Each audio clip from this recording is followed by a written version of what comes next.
ವಿಡಿಯೋಗಳು ರಿಪಬ್ಲಿಕ್ ಕನ್ನಡಕ್ಕೆ ಲಭ್ಯವಾಗಿದೆ.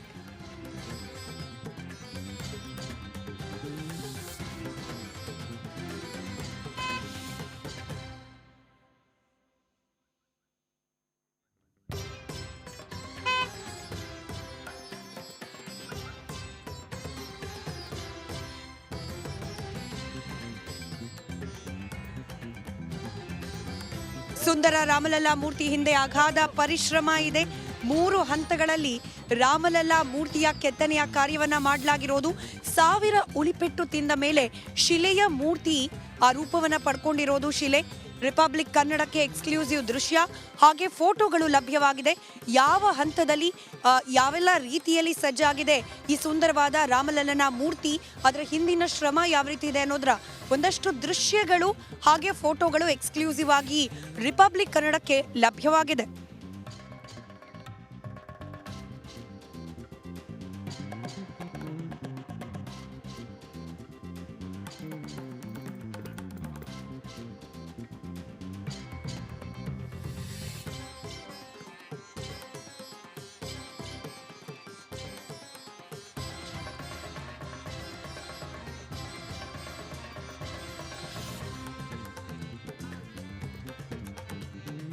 ದೇಶದ ಬೇರೆ ಬೇರೆ ಭಾಗದಿಂದ ಇನ್ಫ್ಯಾಕ್ಟ್ ವಿದೇಶಗಳಿಂದಲೂ ಕೂಡ ರಾಮಲಲ್ಲನ ವಿಗ್ರಹಕ್ಕೋಸ್ಕರ ಕಲ್ಲುಗಳನ್ನು ತರಿಸಲಾಗಿತ್ತು.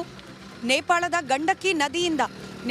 ಗಂಡಕಿ ನದಿಯಿಂದಲೂ ಕೂಡ ಕಲ್ಲನ್ನು ತರಿಸಲಾಗಿತ್ತು. ವಿಜೃಂಭಣೆಯಿಂದ ಮಾರ್ಗದುದ್ದಕ್ಕೂ ಕೂಡ ಅದಕ್ಕೆ ವಿಶೇಷವಾದ ಪೂಜೆಗಳನ್ನು ಸಮರ್ಪಣೆ ಮಾಡ್ತಾ ಆದರೆ ಅಂತಿಮವಾಗಿ ಆಯ್ಕೆಯಾಗಿದ್ದು ಕರ್ನಾಟಕದ ಮೈಸೂರಿನ ಕಲ್ಲು, HD ಕೋಟೆಯ ಕಲ್ಲು ಆಯ್ಕೆ ಆಯಿತು. ಆ ಕಲ್ಲನ್ನು ಅಯೋಧ್ಯೆಗೆ ತಂದು ಅದಾದ ನಂತರದಲ್ಲಿ ಅದಕ್ಕೆ ಧಾರ್ಮಿಕ ವಿಧಿವಿಧಾನಗಳ ಮೂಲಕ ಪೂಜೆಯನ್ನು ಸಮರ್ಪಣೆ ಮಾಡಲಾಯಿತು.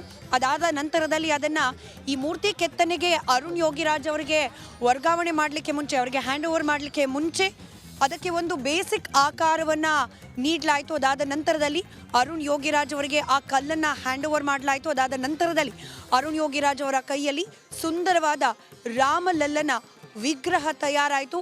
3 ಹಂತ ಪ್ರಮುಖವಾಗಿ ಆ 3 ಹಂತದ ದೃಶ್ಯ ಹಾಗೆ ಫೋಟೋ ಲಭ್ಯವಾಗಿದೆ ರಿಪಬ್ಲಿಕ್ ಕನ್ನಡಕ್ಕೆ. ಆ ದೃಶ್ಯಗಳನ್ನು ಹಾಗೆ ಫೋಟೋವನ್ನು ತಾವು ಗಮನಿಸ್ತಾ ಇದ್ದೀರಿ.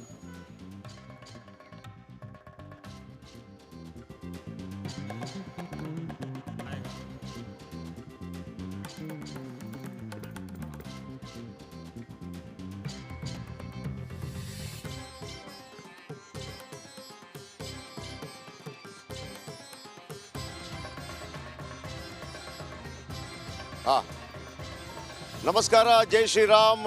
ನಾನು ಅಯೋಧ್ಯೆಯಲ್ಲಿದ್ದೇನೆ. ಮತ್ತೊಂದು ಕಡೆ ಇದೇ ಅರುಣ್ ಯೋಗಿರಾಜ್ ಕೆತ್ತಿರುವಂತಹ ಹನುಮನ ಮೂರ್ತಿ ಇದೀಗ ಮೈಸೂರಲ್ಲಿ ರಾರಾಜಿಸ್ತಾ ಇದೆ. ನಿಮ್ಗೆ ಗೊತ್ತಿರಲಿ, ಹನುಮನ ಮೂರ್ತಿ ಕೂಡ ಭಾಳ ವಿಶೇಷವಾಗಿ ಅದೇ ಉಳಿದ ಕಲ್ಲಲ್ಲಿ ಕೆತ್ತಿರುವಂಥ ಮೂರ್ತಿ ಅಂತ ಹೇಳಲಾಗ್ತಾ ಇದೆ.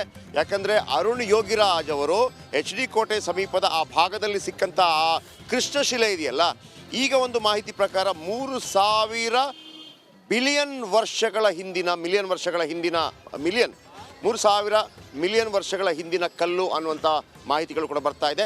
ಅಲ್ಲಿ 19 ಕ್ವಿಂಟಾಲ್ ಭಾರದ ಕಲ್ಲನ್ನು ಎತ್ತಲಾಗಿತ್ತು. ಅದರಲ್ಲಿ ರಾಮಮೂರ್ತಿ ಆದ ನಂತರ ಉಳಿದ ಕಲ್ಲಲ್ಲಿ ಕೂಡ ಹನುಮನ ಮೂರ್ತಿಯನ್ನು ಮಾಡಲಾಗಿದೆ ಅನ್ನುವಂಥ ಮಾಹಿತಿಗಳು ಕೂಡ ಇದೆ. ಅದರ ಬಗ್ಗೆ ಆದರೆ ಒಂದಂತೂ ಭಾಳ ಸ್ಪಷ್ಟ,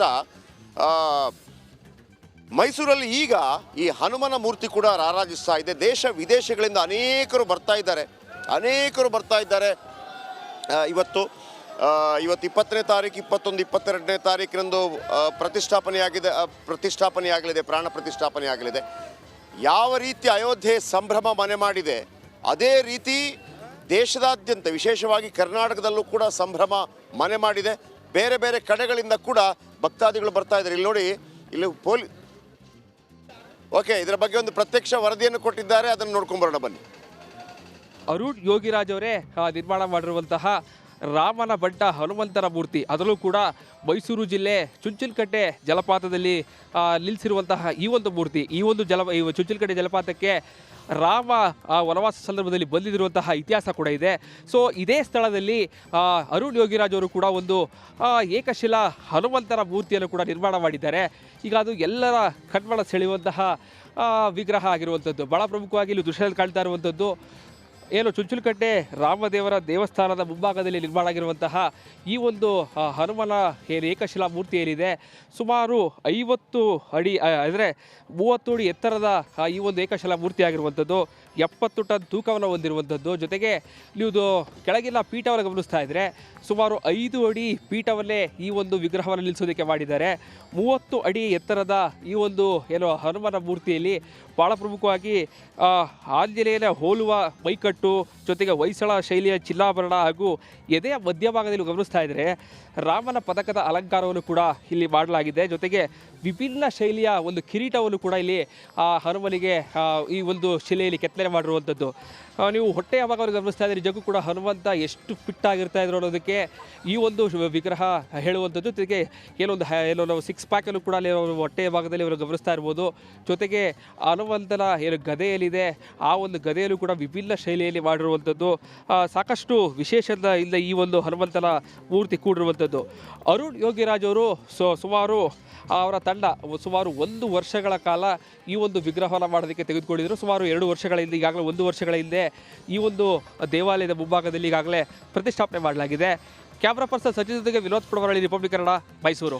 ನೋಡಿ, ರಾಮನೂರಿನಿಂದ ಇಲ್ಲಿನ ಸಂಭ್ರಮದ ಕ್ಷಣಗಳ ಸುದ್ದಿಗಳ ಜೊತೆಗೆ ನಮ್ಮ ದೇಶದಲ್ಲಿ, ನಮ್ಮ ರಾಜ್ಯದಲ್ಲಿ ಏನೆಲ್ಲ ಬೆಳವಣಿಗೆಗಳಾಗ್ತಾ ಇದೆ ಅನ್ನೋದ್ರ ಬಗ್ಗೆ ಕೂಡ ಸುದ್ದಿಗಳನ್ನ ರಾಮನೂರಿನಿಂದ ನಿಂತು ನಿಮ್ಮ ಮುಂದೆ ಇಡ್ತಾ ಇದ್ದೀವಿ. ಅದೇ ರೀತಿ ಕೋಲಾರದ ಬಳಿ ಇರುವ ಚಿಕ್ಕಬಳ್ಳಾಪುರದಲ್ಲಿ ಇನ್ನೇನು ಕೆಲವೇ ದಿನಗಳಲ್ಲಿ ರಾಮನ ಮೂರ್ತಿಗೆ ಪ್ರಾಣ ಪ್ರತಿಷ್ಠಾಪನೆ ಆಗೋ ಕಾರಣಕ್ಕೆ ಅಲ್ಲಲ್ಲಿ ಫ್ಲೆಕ್ಸ್ಗಳನ್ನು ಅಳವಡಿಸಲಾಗ್ತಾ ಇದೆ. ಅದೇ ರೀತಿ ಕೋಲಾರದ ಬಳಿ ಚಿಕ್ಕಬಳ್ಳಾಪುರದಲ್ಲೂ ಕೂಡ ರಾಮನ ಫ್ಲೆಕ್ಸ್ ಅಳವಡಿಸಲಾಗಿತ್ತು. ಬಟ್ ಈಗ ಈ ವಿಚಾರಕ್ಕೆ ಸಂಬಂಧಪಟ್ಟಂತೆ ಕೆಎಸ್ಆರ್ಟಿಸಿ ಬಸ್ ನಿಲ್ದಾಣದ ಮುಂಭಾಗ ಹಾಕಿರುವಂತಹ ಫ್ಲೆಕ್ಸ್ ಅನ್ನ ತಡರಾತ್ರಿ ಬೃಹತ್ ಫ್ಲೆಕ್ಸ್ ಅನ್ನ ಹರಿದು ಹಾಕಿದ್ದಾರೆ ಯಾರು ಕಿಡಿಗೇಡಿಗಳು ಅನ್ನೋದ್ರ ಡೀಟೇಲ್ ಸಿಗ್ತಾ ಇದೆ. ಶ್ರೀರಾಮನ ಬೃಹತ್ ಫ್ಲೆಕ್ಸ್ ಹರಿದು ಬಿಸಾಡಿದ್ದಾರೆ ಕಿಡಿಗೇಡಿಗಳು. ಬಾಗೇಪಲ್ಲಿ ಕೆಎಸ್ಆರ್ಟಿಸಿ ಬಸ್ ನಿಲ್ದಾಣದ ಮುಂಭಾಗ ಹಾಕಿರುವಂತಹ ಫ್ಲೆಕ್ಸ್ ತಡರಾತ್ರಿ ಬೃಹತ್ ಫ್ಲೆಕ್ಸ್ ಹರಿದು ಹಾಕಿದ್ದಾರೆ ಕಿಡಿಗೇಡಿಗಳು. ಮುಂಜಾಗ್ರತಾ ಕ್ರಮವಾಗಿ ಶಾಂತಿ ಸಭೆ ನಡೆಸಿದ್ದಾರೆ ಬಾಗೇಪಲ್ಲಿ ಪೊಲೀಸರು ಅನ್ನೋದ್ರ ಡೀಟೇಲ್ ಸಿಗ್ತಾ ಇದೆ. ಒಂದೊಂದು ಕಡೆ ರಾಜ್ಯದಲ್ಲಿ ಎಲ್ಲೆಲ್ಲಿ ರಾಮನ ಫ್ಲೆಕ್ಸ್ ಹಾಕಿದ್ರು ನಿಯಮಗಳನ್ನ ಗಾಳಿಗೆ ತೂರಲಾಗಿದೆ ಅಂತ ಕೆಲವೊಂದಷ್ಟು ಕಡೆ ದೂರು ದಾಖಲಾಗಿದ್ದನ್ನ ಗಮನಿಸಿದ್ವಿ. ಈಗ ಚಿಕ್ಕಬಳ್ಳಾಪುರದಲ್ಲಿ ರಾಮನ ಫ್ಲೆಕ್ಸ್ ಹಾಕಿದ್ದು ರಾತ್ರೋರಾತ್ರಿ ಯಾರೋ ಕಿಡಿಗೇಡಿಗಳು ಬಂದು ಅದನ್ನ ಹರಿದು ಹಾಕಿದ್ದಾರೆ. ಬಟ್ ಮುನ್ನೆಚ್ಚರಿಕಾ ಕ್ರಮವಾಗಿ ಪೊಲೀಸರು ಅಲರ್ಟ್ ಆದ್ರು, ಶಾಂತಿ ಸಭೆಯನ್ನ ಕೂಡ ಮಾಡಿದ್ದಾರೆ ಅನ್ನೋದ್ರ ಡೀಟೇಲ್ ಸದ್ಯ ಸಿಗ್ತಾ ಇದೆ. ಬಹಳ ಕಟ್ಟೆಚ್ಚರ. ಒಂದು ಕಡೆ ರಾಮನ ವಿಚಾರ ಇಟ್ಕೊಂಡು ರಾಜಕೀಯ ಮಾಡ್ತಾ ಇರೋದು, ಮತ್ತೊಂದು ಕಡೆ ಫ್ಲೆಕ್ಸ್ ಅಳವಡಿಸಿದ್ದಕ್ಕೆ ದೂರು ದಾಖಲಾಗ್ತಾ ಇರೋದು, ಮತ್ತೊಂದು ಕಡೆ ಯಾರೋ ಕಿಡಿಗೇಡಿಗಳು ಈ ರೀತಿ ರಾಮನ ಫ್ಲೆಕ್ಸ್ ಗಳನ್ನ ಹರಿದು ಹಾಕ್ತಾ ಇರೋದ್ರಿಂದ, ಧ್ವಂಸ ಮಾಡ್ತಾ ಇರೋದ್ರಿಂದ ಸಹಜವಾಗಿ ಆಕ್ರೋಶ ವ್ಯಕ್ತವಾಗ್ತಾ ಇದೆ. ಹಾಗಾಗಿ ಯಾವುದೇ ರೀತಿಯ ಅಹಿತಕರ ಘಟನೆಗಳು ನಡೀಬಾರದು ಅನ್ನೋ ಕಾರಣಕ್ಕೆ ಪೊಲೀಸರು ಅಲರ್ಟ್ ಆಗಿದ್ದಾರೆ, ಶಾಂತಿ ಸಭೆ ನಡೆಸಿದ್ದಾರೆ ಅನ್ನೋದ್ರ ಡೀಟೇಲ್ ಸಿಗ್ತಾ ಇದೆ.